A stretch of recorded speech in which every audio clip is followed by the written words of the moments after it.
Riddle Shot хийдэг компани буюу VT Cosmetic бас юм модель масктай юм байна. За тэгээ би өнөөдөр энийг туршиж чинь. Тэгээ модель маск болохоор яг ямар ижиттэй вэ гэхлээр ер нь салаанд хэрэгэлдэг. Эмчилгээний өмнө арсыг тайвшруулах мөн хөргөх үйлчлэгээтэйгээр хэрэгэлдэг байх нэ.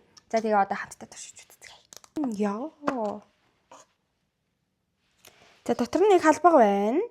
Тэгээ халбагаараа штэ усын гэсэн 5 6. Юу ч гэсэн эхлээд 6 халбага ус хийлээ. Тэгээ утгаад үзье. Яна утга юм байхгүй юугаар утга. За алсаа энэ миний нүүрний тос төрхтэй юм одоо тэгтээ утгаал үзье. Нартай бүр гурил зурж байгаа юм шиг санагдаад байна. Но. Гэж болохгүй шүү. Чи одоо энийг штэ хурдан түрхэх хэрэгтэй байх.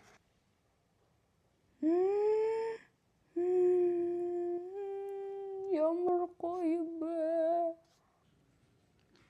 Энэ заяа аим хурдан төрөхгүй бол ер нь ингээд сонин барьцал даад нэг тийм зуурсан гурил шиг болж байна шүү га. Ингээд барьцалтай тийм сонин болцоо. Төрхөх дараад моос гоё тийм сэнгэнсэн мэдрэмж төрж байна. Одоо ингээ 10-15 минут болно. Тэгээд энийгээ ингээ хуулаад авчих юм бол угаахгүй.